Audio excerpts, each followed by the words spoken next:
Vamos a continuar. Vamos a presentar el teorema de Green en su forma vectorial. Solamente una simple generalización de un caso particular de lo que vendría siendo el teorema de Stokes. Es lo que vamos a hacer el día de hoy simplemente.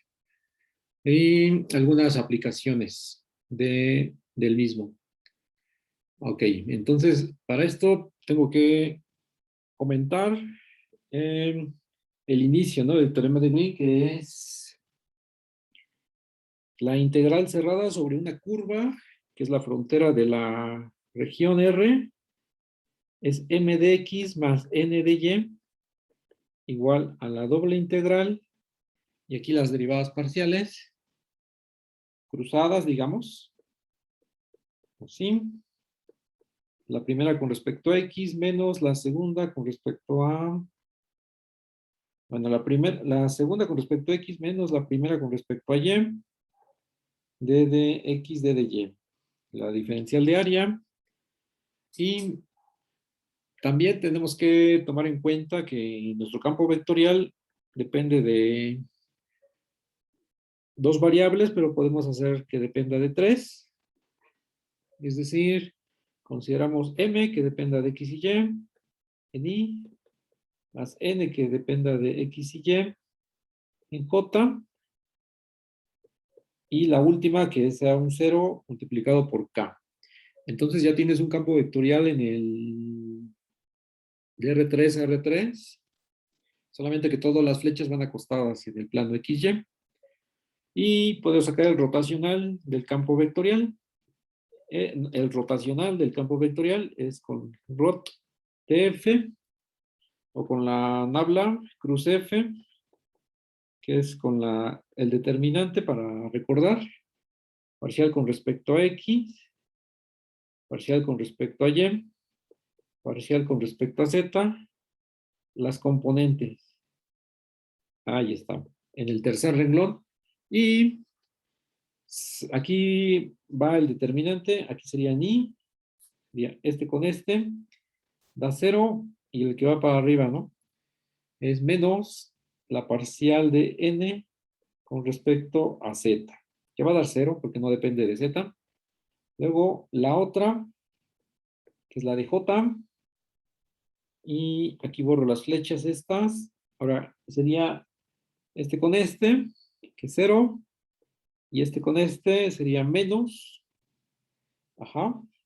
menos parcial de m con respecto a z, que también va a dar 0 porque no depende de z, más la última componente que es en k,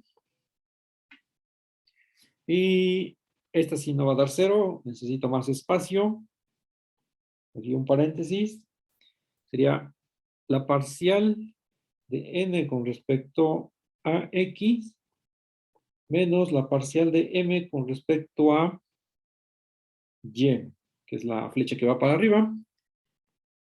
Entonces, aquí sería y borro los taches, estos taches. Eso. Entonces, como la n no depende de la z, ¿verdad? Entonces, este sería 0. Y lo mismo, la m y la n, ¿no? No dependen de la z, serían 0. Así el rotacional solamente es nabla de cruz F. Está todo en la componente J. Sé que por ahí es donde va el campo vectorial. De aquí, en J. ¿Y cómo se escribiría la versión en su forma vectorial? Originalmente la tenemos así, en esto que está encerrado en verde. Entonces la forma vectorial quedaría de la siguiente manera. Quedaría de mi integral de línea sobre una curva cerrada, correspondería sobre la frontera de R. Aquí se escribe con la notación del campo vectorial, el elemento de línea, y del lado de la doble integral es una sobre la región R, que es este factor multiplicado producto con K, que sabemos que esto va a ser 1 porque es una base ortonormal. Entonces puedo multiplicar por K al integrando, que sería nabla cruz F, producto punto. El producto punto ya te da un escalar, producto punto K, y ya quedó, ¿verdad? Diferencial de área, voy a escribir diferencial de área. Da igual aquí, XY, para hacer énfasis en nuestras variables usuales. Aquí un paréntesis adicional si hiciera falta, pero realmente no. Y esta sería cosa que no cambia mucho, ¿verdad?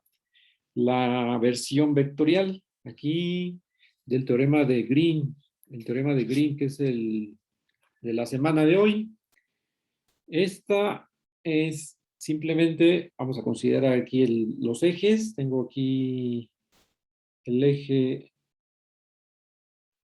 por acá está X, Y, Z, y todo está sobre el plano XY. Entonces aquí tengo mi región R, una mancha de agua, y por ahí tengo flechas de mi campo vectorial, pero todo está, todas están acostadas. Aquí un XY, entonces es F de XY. Y por acá todo se mueve, ¿no? De esa manera, de manera que varíe continuamente, que se vea ahí la... Ahora, ese es con respecto a el campo vectorial. Y mi rotacional, pues este va a apuntar hacia arriba. Ya hacia arriba, ya salió al revés. Ese salía hacia arriba. Ese es el rotacional de mi campo vectorial. Ahí se ve, ¿no? Dependiendo el escalar, ya vemos si es hacia arriba o hacia abajo. Este factor, o este que está entre paréntesis, multiplicando el K. De momento lo escribo así, apuntando al eje Z positivo. Y mi región R es este que está, sigue siendo todo en el plano XY. Se hace la región, se hace la doble integral sobre, en el plano XY, en la región R, y ya. Esa sería mi versión vectorial. La frontera, por supuesto, es lo que te da la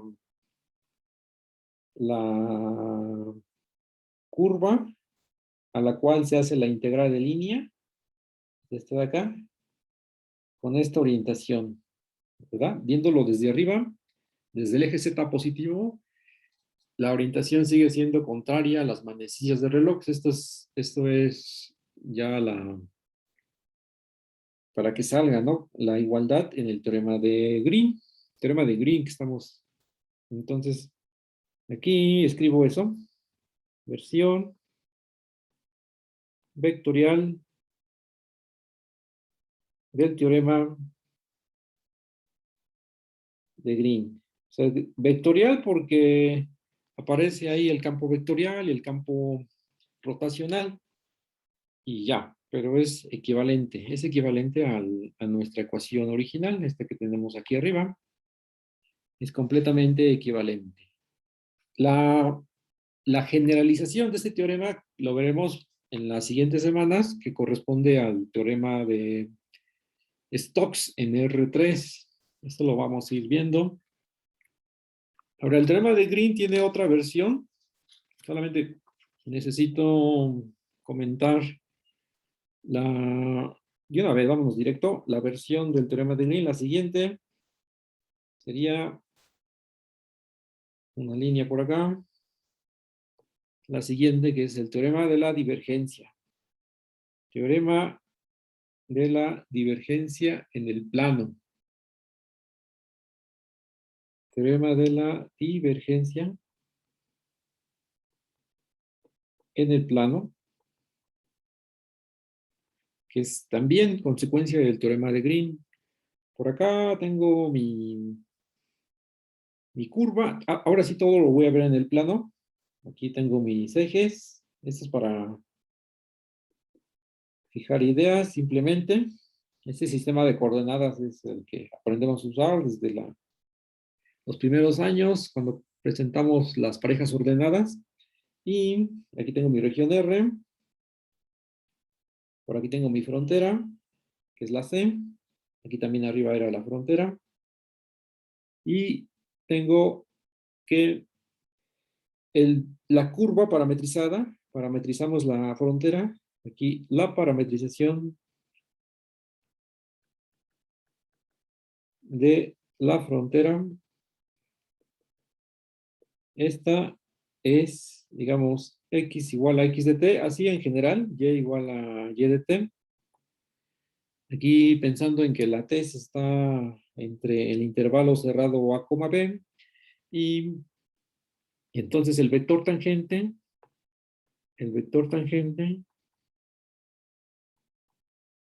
sería, ¿cómo se le pone este?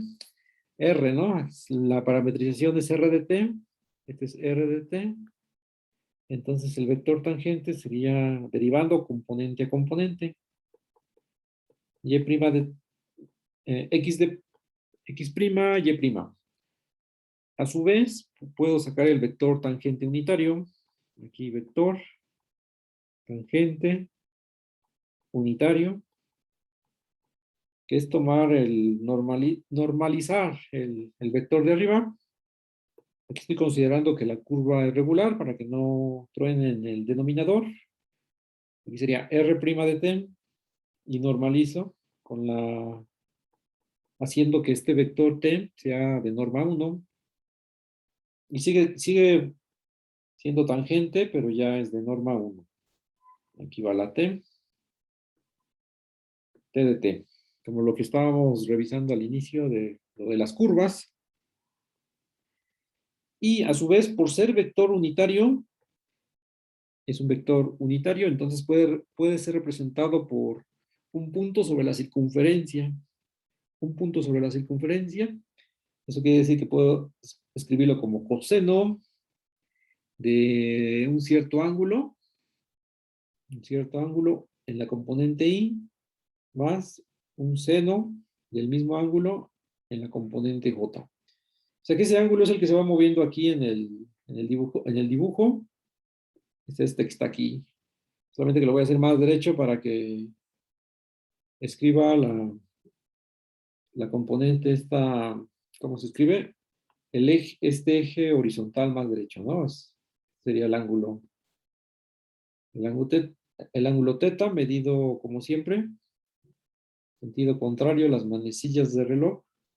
Aquí también saldría otro, dependiendo de donde estés ubicado. Aquí ya no alcanza la línea. Ahí está. Ahora, ¿qué necesito? Necesito encontrar un vector que se le llama vector normal a la curva, pero necesito que sea el vector exterior. Este es el que me funciona bien. Ahora aquí voy a poner otra vez el dibujo. Aquí está la región R. Aquí está la frontera. Por aquí está el vector tangente. Y este que voy a escribir a continuación es el vector normal unitario, ¿no? N de t. N de t por acá, así. Solo lo voy a escribir como N, simplemente. Luego, ¿cómo se encuentra? Ah, pues girando el vector t menos pi medios, ¿no? Recuerden que si uno gira ángulos por pura convención, si es contrario a las manecillas del reloj, son ángulos positivos, y si es a favor de las manecillas del reloj, son con ángulos negativos. La curva es la frontera, la que estoy considerando. El tangente es el tangente unitario, y para obtener el normal unitario sería girar. Giramos, ¿no? Giramos el vector unitario menos pi medios y ya. Entonces n sería exactamente el tangente de t veces menos pi medios, que sería el coseno de t veces, aquí sería el ángulo, en este caso, lo estamos midiendo con respecto al ángulo, aquí, del ángulo menos pi medios, en la dirección y, más, aquí seno, de, también hacemos el giro, o sea que me estoy fijando en esta fórmula para el vector unitario, y le estoy dando un giro, ¿no? Que voy a borrar esta igualdad para que dependa solamente del ángulo. Aquí sería el tangente que depende de teta, ¿no? Es una forma de expresar el tangente muy común. Después hago el desarrollo de los ángulos, es coseno del ángulo, luego es seno, ¿no?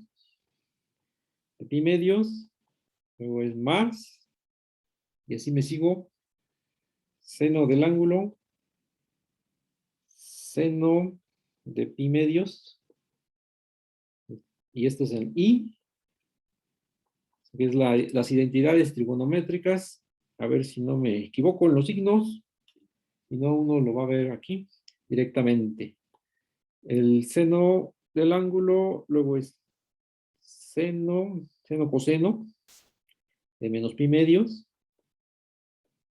luego sería, el ángulo va a quedar aquí, lo voy a escribir sin signo para que sea más homogéneo. Aquí sería menos, aquí sería coseno del ángulo y seno de pi medios.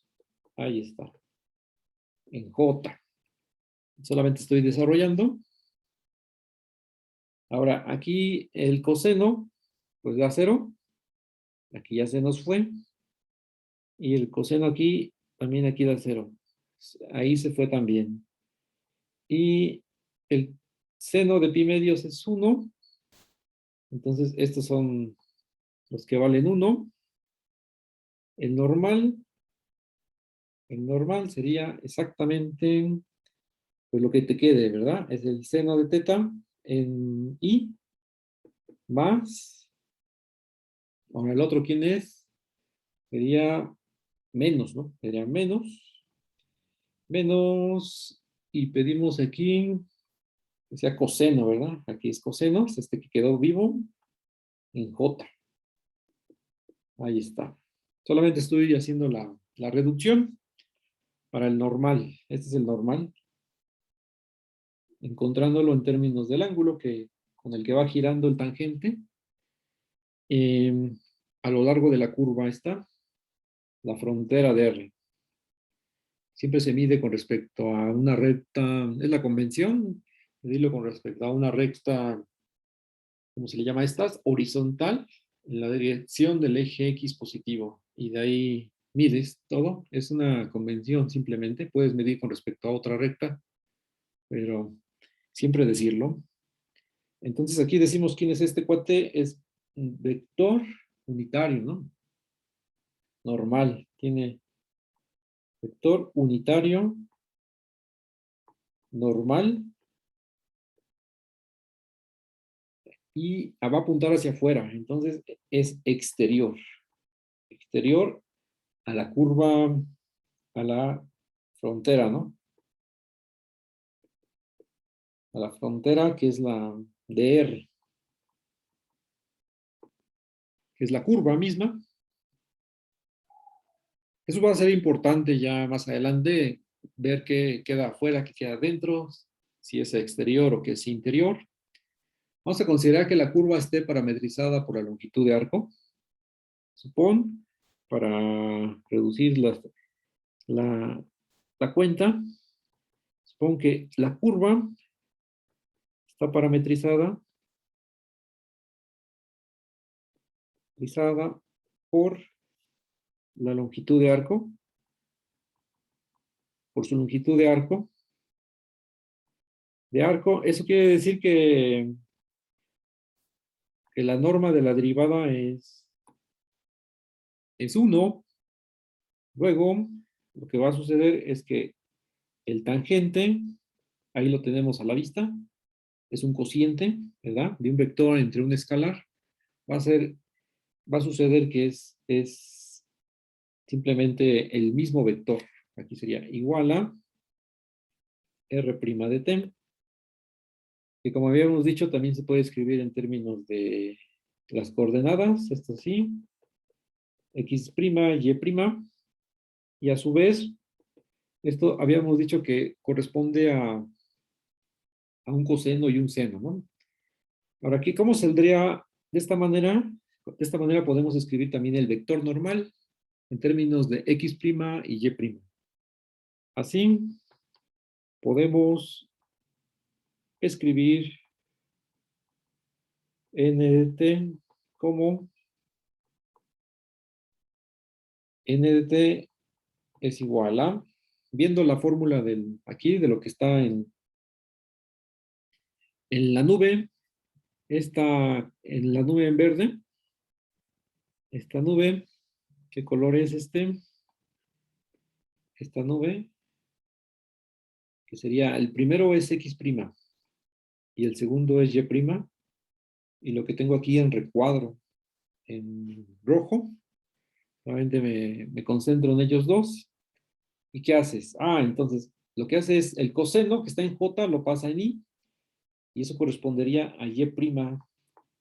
Y después, el seno que está en J, no, ahora es el coseno que está en I, el coseno que está en I lo pasa a la siguiente componente con signo negativo, que sería X' de T. O sea, estoy justificando este dibujito, que el vector normal es hacia afuera, un razonamiento, y aquí es donde tengo que continuar con tengo que borrar este para que no sea tantas curvas, y este también. Ahí está. ¿Qué estoy haciendo? Lo que estoy haciendo es tratar de representar, dar una versión del teorema de la divergencia en el plano a partir del teorema de Green, el teorema de Green. Aquí ya estoy revolviendo todo. Entonces, voy a ocupar Green para obtener una versión del teorema de la divergencia en el plano. Para eso es todo este rollo. Ahora, la afirmación es la siguiente. Si no estuviera el vector parametrizado por la longitud de arco, en caso contrario, también se puede escribir como n de t igual a, serías normalizarlo, ¿no? Aquí sería y' en i menos x' en j. Voy a omitir el tiempo, o sea que es esto mismo, pero si no está normalizado la primera derivada, entonces no nos preocupamos, aquí normalizo y ya está, sigue siendo lo que decía arriba, ¿no? Vector, aquí unitario, normal, exterior, a R, puede ser también, que apunta hacia afuera, así como está aquí, ¿no? Este vector es normal, eso quiere decir que es ortogonal al vector tangente. Entonces, la afirmación es la siguiente, la afirmación es, aquí lo voy a escribir como un teorema, que es la versión del teorema de la divergencia, es que la integral de línea, que es cerrada, de la frontera de la región, ¿de quién? De mi campo vectorial en el plano, producto punto n, y aquí la notación que ya manejamos desde hace varias clases, aquí el elemento de arco ya escalar, es exactamente la doble integral de la divergencia del campo vectorial de dx de dy. Recuerden que la divergencia es un escalar, entonces es un campo escalar. Tiene sentido hacerle la doble integral, que ya te da un numerito, un número real. Y de este lado, todo completito, es una integral de integral de línea, integral de trayectoria, también se le comenta, trayectoria del campo escalar f.n, ¿no? Estás tomando las flechas de tu campo vectorial a lo largo de tu frontera, proyectándolas a tu vector exterior. Es decir, estás considerando un flujo y estás midiendo el flujo de tu campo vectorial f, qué tanto sale de tu frontera a lo largo de tu vector normal n. Esto es lo que representa esta integral. Esta demostración es muy ilustrativa, la voy a... O sea que simplemente es meter definiciones de las que ya hemos manejado. Entonces, esto sirve como recordatorio, principalmente. Aquí la integral cerrada sobre la frontera de f.n de ds es, por definición, la integral de AB de... Aquí dice un producto punto. Entonces sería... El campo vectorial es este desde el inicio, en general, y mi vector normal, pues aquí está a la vista, puedo tomarlo en cuenta, que decía, ¿no? Para simplificar las cuentas, tomamos que la parametrización de la frontera esté por la longitud de arco. En caso contrario, se tiene que introducir este otro n, que para el caso es el mismo, pero con más cuentas. Aquí sería y' menos x' j, que es el normal. Y todo el normal. Y este es el campo vectorial. El campo vectorial, aquí sería ds, ¿no? La longitud de arco de también todo de la frontera. Aquí te estás haciendo la trayectoria a lo largo de la frontera.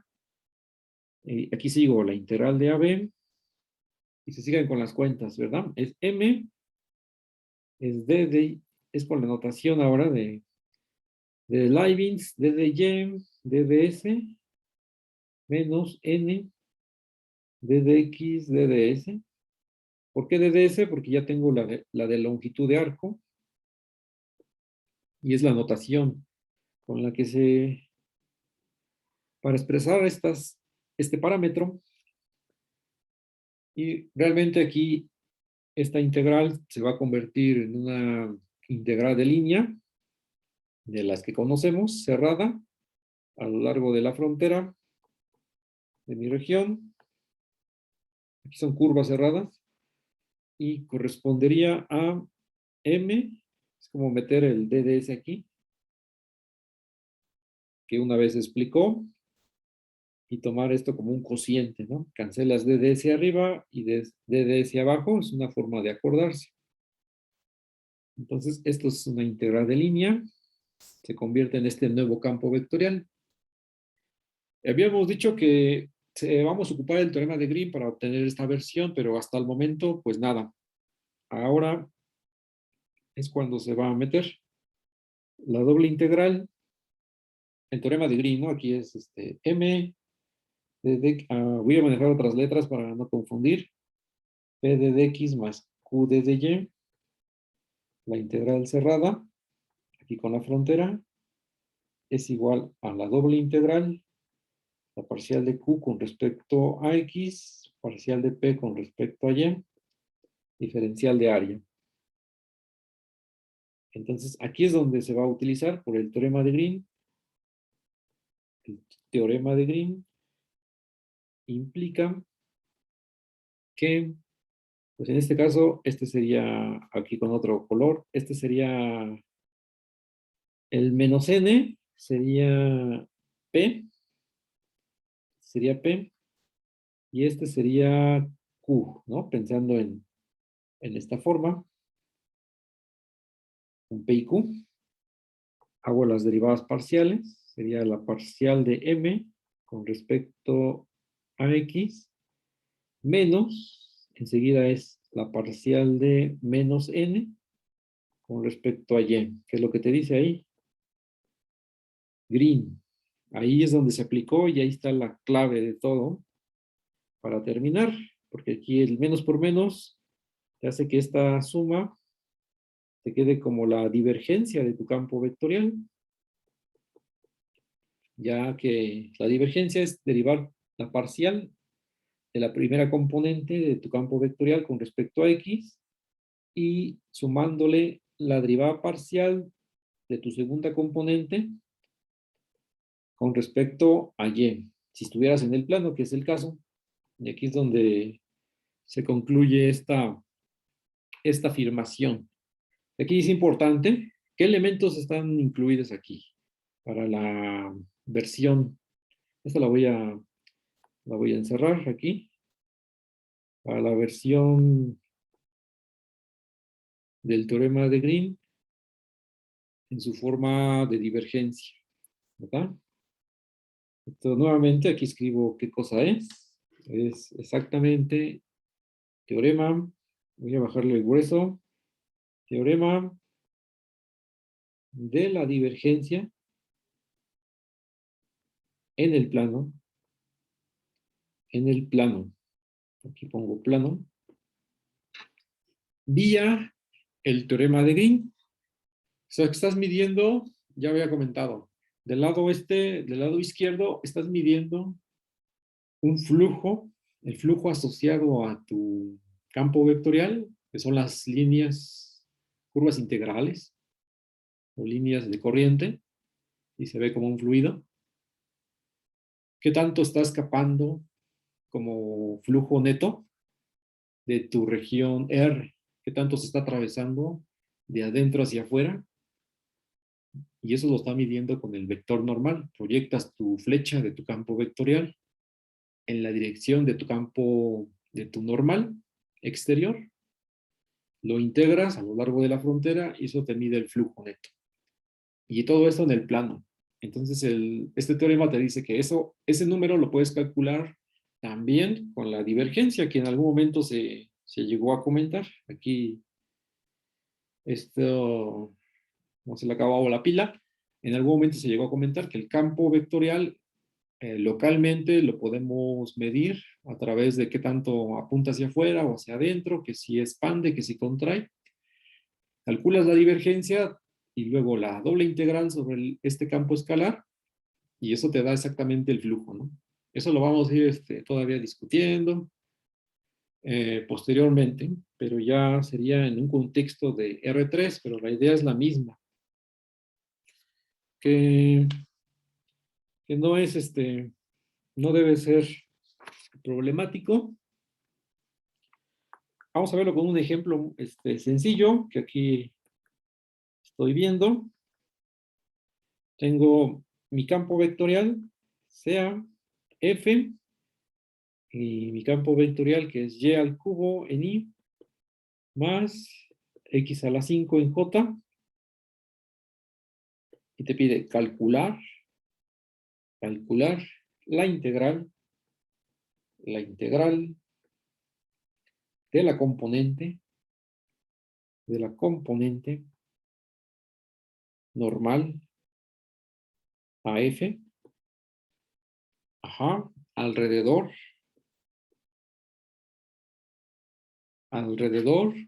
del cuadrado unitario.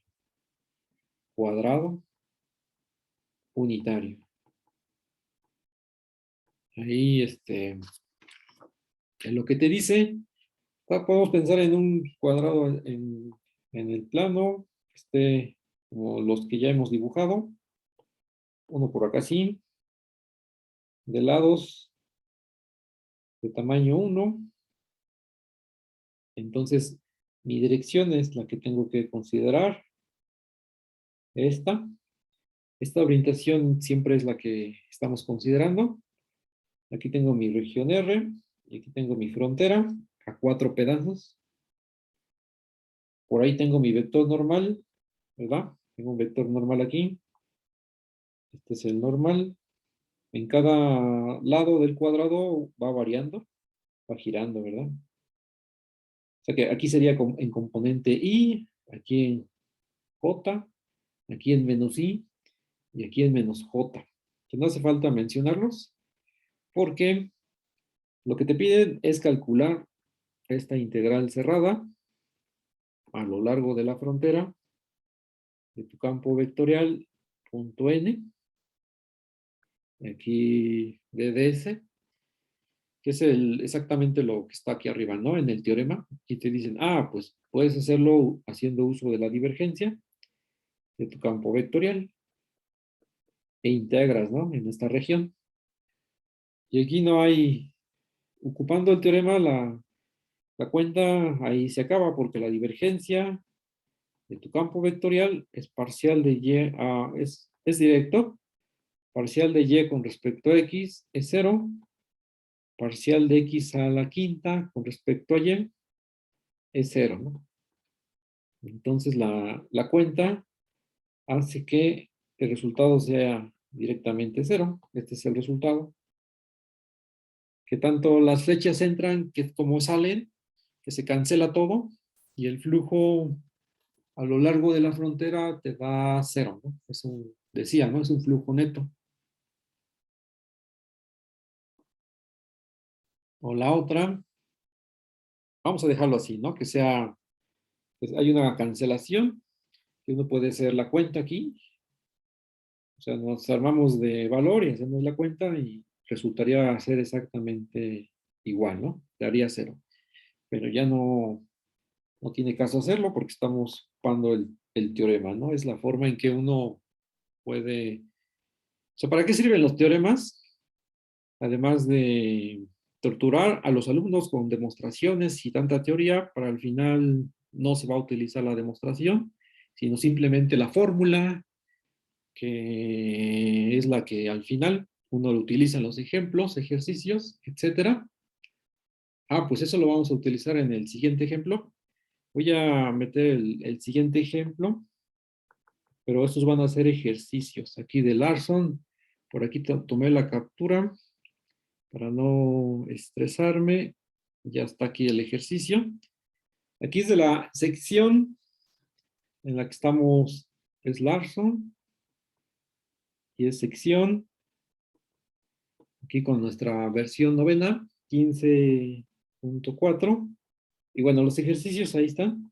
Ejercicios 47 y 48. Vamos a aclarar un poco aquí qué significa todo esto de la notación. Vamos a hacer uno de ellos, vamos a hacer el 48, pero primero la notación aquí que se introduce en el 47 y que no está aclarado hasta el momento. Vamos a aclararlo. Aquí sería igual, tienes la región R, voy a empezar con lo más fácil, y tengo la C, que es la frontera, con la orientación de siempre. Con esta. Y por acá tengo esta notación, un factor ahí. Para empezar, ¿quién es F y G? F y G son campos escalares. Campos escalares. Esto quiere decir que son funciones de la región R nada más, a los reales. Eso es. Y por ahí hay más notación. Este símbolo, un habla al cuadrado, que es el laplaciano, ¿vale? Laplaciano de G. Esa es la notación. Que si uno lo quiere ver con las coordenadas que uno ya, que son las cartesianas, serían las segundas derivadas parciales y sumar. Ahí aparece el laplaciano, multiplicando a f en la primera identidad de Green. Enseguida aparece una suma y luego aparece un producto punto del gradiente de f. Aquí es gradiente de f, que este es un vector, que sería la parcial de f con respecto a x en y, la parcial de f con respecto a y en j, o en coordenadas, perdón, en una pareja ordenada algo así. Ya tengo el gradiente y lo hace el producto punto con el gradiente de G. Y eso te da algo que lo vas a integrar a lo largo de la región R. Esta de por acá. Gradiente de G, en este caso. Es lo mismo que la de F. Y del otro lado aparece una integral sobre C. Es una integral de las que estamos considerando arriba. Entonces, ahí aparece una F multiplicándola por una derivada direccional, ¿verdad? Algo así. Estoy viendo la primera identidad de Green, que está en el 47, solamente aclarando la notación. Aquí es pura notación. No estamos empezando a hacer nada de ejercicios. ¿Qué significa esta cosa? Esta sí es, digamos, una notación más del libro. Sería el gradiente de G punto el vector normal exterior. Entonces, por eso, al inicio de la clase, me quedé ahí un rato discutiendo lo del normal, cómo obtenerlo y cómo se visualiza, ¿no? Que es un giro del tangente unitario de pi medios. Esta es la frontera y el normal va a estar apuntando para acá, ¿no? Para afuera. El normal. Este mero. Entonces, este es el normal. Normal, le habíamos dicho con sus adjetivos, ¿no? Exterior. Vector normal exterior. Ajá. A la frontera. A la frontera. A la curva. A la región R.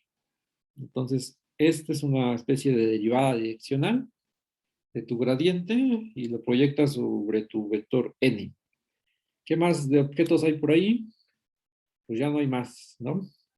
Vamos a checar, esta es la notación, voy a escribirlo por acá, notación, voy a escribirlo así, y vamos a hacer el ejemplo 48. Aquí el ejemplo 48, que está medio a la vista, ahí en la pantalla, que es la segunda identidad de Green. Segunda identidad de Green. ¿Qué se tiene que hacer? Tiene que ser una integral doble y del otro lado una integral de línea. Y ya tenemos cada objeto identificado. Pues, identidad, ¿verdad? Aquí está mal escrito. Identidad de Green. Entonces, lo que tiene que hacer uno es hacer el desarrollo de la primera. Es decir, la primera la voy a poner por aquí. La primera identidad, porque la voy a ocupar. La primera identidad es así como viene en la foto de arriba, o en la imagen, sería la doble, aquí, el laplaciano por F, más el producto punto de los gradientes, diferencial de área, aquí una integral de trayectoria de estos campos escalares. Aquí es multiplicar dos campos escalares, d de s. Esa es la primera identidad. Y vamos a obtener la segunda a partir de la primera. Y, y, y a ver cómo queda esto. También podemos escribir la primera identidad cambiando los papeles, ¿no? Así debe de salir. Aquí sería G, aquí sería F, aquí sería G, aquí sería F. O sea que estoy viendo la de arriba y cambiando los papeles de F por G y G por F. Solamente es eso. Y sería G. La derivada esta le llamo direccional de F a lo largo del normal. Así que la primera identidad se lee como estas dos ecuaciones. Y ahora ya tengo estas dos. Esto va saliendo poco a poco. Uno tiene que ir pensando las cuentas. A veces no sale a la primera. Y eso es natural. Uno va en un proceso de aprendizaje. Y eso quiere decir que vulgarmente que se tiene que pelear con los ejercicios y toda la teoría y las cuentas y todo. Entonces, estoy viendo la segunda identidad, cuál es la expresión. Aparecen restas en ambos lados. Entonces digo, pues aquí a lo mejor me funciona una resta. Restamos la primera menos la segunda e igual va a servir. Voy a restar. Restamos. Al restar, me va a quedar una integral doble. El de arriba. Y aquí va a haber algo interesante porque se van a cancelar. Al restar se va a cancelar este con este, porque el producto punto es simétrico. Da igual si haces el producto punto de A con B o B con A, eso es exactamente lo mismo. Y al restar se te va esos términos que ya taché en rojo. Solamente te quedan este que es positivo y el otro que es restando de por acá, ¿no? Que sale del segundo término. Y del lado derecho es la integral esta de línea o de trayectoria, aquí dependiendo la versión, el libro. Aquí es la resta. Aquí no se cancela nada, estoy escribiéndolo igualito, igualito. Y te queda esto. Esta expresión, que es exactamente lo que te piden demostrar en la igualdad número 2. Exactamente. Esta igualdad número 2. Que es me refiero a la identidad, ¿no? A la segunda identidad de Green, que son relativamente famosas en esta parte de la teoría. Y por ahí también otros objetos matemáticos. Es decir, la primera identidad salió de pura, digamos, haciendo, en este caso jugando, salió, ¿no? Es exactamente la misma que aparece arriba. Y ya puedo decir que el ejercicio 48 ya quedó. Entonces ahí pongo lo cierro aquí. Finalmente, solamente quedaría decir un poco de Green para no dejar toda aquí tengo que meter una foto que es selecciona, no, tomar foto, no, no, va a salir oscuro. Aquí está. O sea, el culpable, ¿no? De esta parte de la semana es el Green, que es exactamente el matemático de ahí es británico, este matemático, y corresponde a la época más o menos fue de 1793 a 1841, George Green, matemático es en inglés, y por ahí del 28, de 1828, sacó un ensayo, ¿no? Un ensayo donde se titulaba, aquí lo podemos ver a la vista, que sería una especie de un análisis de las aplicaciones del análisis matemático a las teorías de electricidad y magnetismo. O sea que los teoremas que estamos viendo y que vamos a ver fueron a partir de la física, siempre ha sido un motor, ¿no? Y ha sido el origen de los teoremas de integración básicos que estamos viendo, incluido el teorema de Green. En este caso, este hombre pues quería tener una teoría del potencial, que en particular incluía los potenciales eléctricos y gravitacionales. Y bueno, esta persona fue en su momento desconocida, no fue, digamos, famoso como otras personas, y posteriormente le siguieron todo un ejército de físicos y matemáticos. En ese entonces puedo mencionar, llegaron también Gauss, Ostrodowski, Stokes y por ahí otros más, formalizando este tipo de teorías, ¿no? Entonces, por ahí ya voy a concluir el día de hoy.